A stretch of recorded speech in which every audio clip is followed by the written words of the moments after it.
Hello, I'm Robin Gibson, and this is the Harvard House Money Morsel.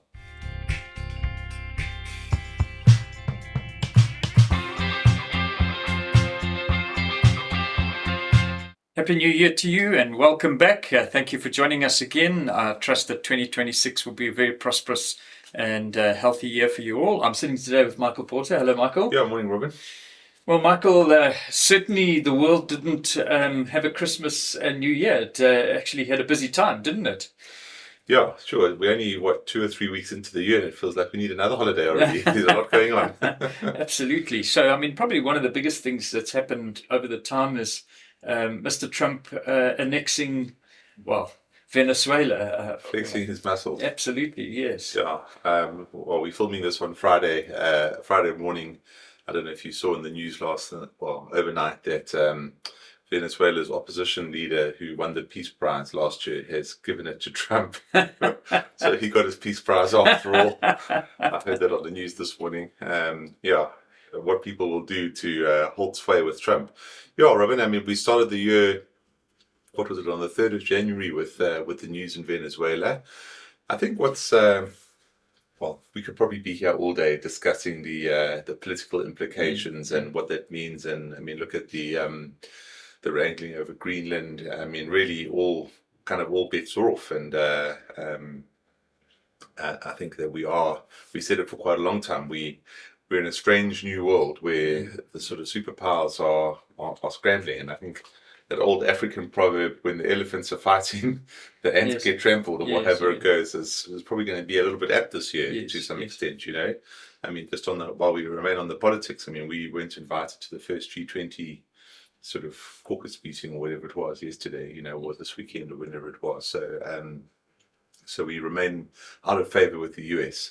But I think, you know, what was quite reassuring in some ways when you take on Venezuela and you fighting with the oil a sort of country, normally that leads to a spike in the oil prices. Oil prices were very benign over that whole period, and I think it's because people are now expecting Venezuelan output actually to be ramped up over time.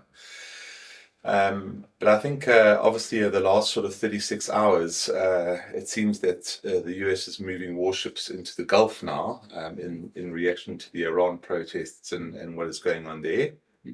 Oil prices have spiked a little bit, not massively. They were probably up $5 or $6. They've retreated a little bit now.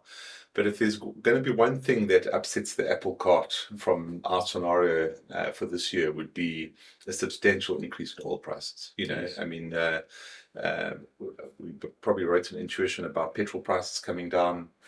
Our petrol prices are at the lowest they have been in 3 or 4 years. Obviously takes pressure off the consumer, reduces the inflationary pressure, allows the Reserve Bank to keep on cutting rates and guiding us towards this new inflation target. So it's all very positive.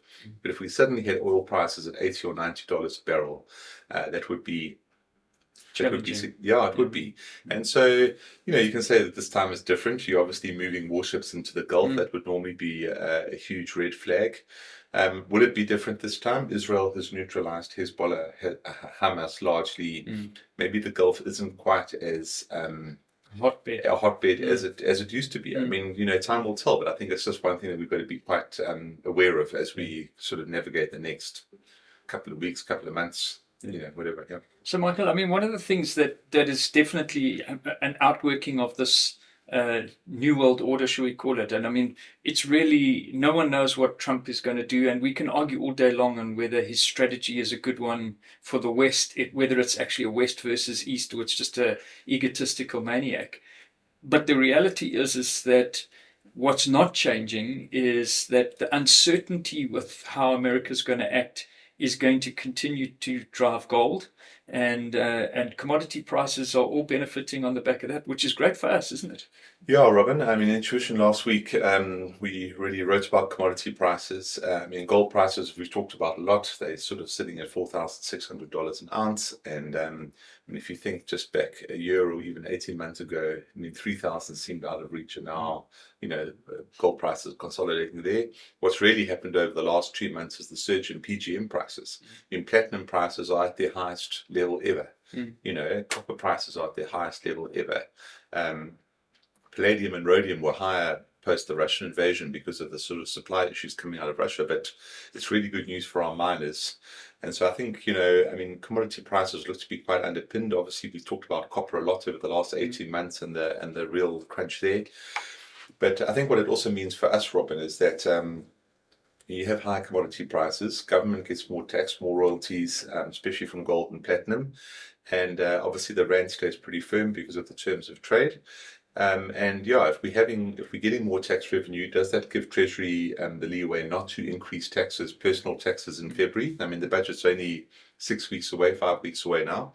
It might well do. That would be obviously another positive for consumer spending, but also for government finances and just trying to give us maybe one or two virtuous cycles that we can use to cement our new path and to kind of cement some of the wins that we've made over the last sort of 9 months. Yes. That would be very positive. So yeah, I mean, listen, commodity prices are volatile, but what's driving commodity prices, I think, is a desire for hard assets on the one hand and some diversification, and then for argument's sake on copper and even to some extent on PGMs, there's a real shortage out there.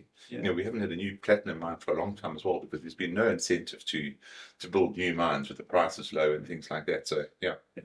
So Michael, I mean, just bouncing off commodities, obviously the whole sort of catchphrase late last year was rare earths, which was really about AI. I mean, we were looking at some data on the American economy, and on the one side you had this big question mark about what tariffs we're going to do, but maybe the benefits of AI are still there, and American economy not looking too bad, is it? Yeah, the American economy is strong. I mean, they're talking, I think the third quarter GDP growth was just short of 4%. I mean, talking about 2.5% for the fourth quarter. We would dream of, we would give anything for those numbers, So yes, I mean, it doesn't seem, I mean, there seems to be a slight disconnect. On the one hand, you look at some data and it's sort of, everybody's cautious. But what the data says and what people are doing doesn't seem to match up. The economy is far stronger than maybe what the data sort of suggests, or the consumer behavior is far stronger. So yeah, Robin, I mean, I think, AI is on full cry. And TSMC had good results. They're investing a lot. I mean, certainly the demand from AI and the chip cycle and things hasn't gone away. We can argue whether AI is a sort of bubble or not, but companies remain they continue to invest hugely behind it. So yeah, for the short term at least, there's momentum in that industry. Yeah.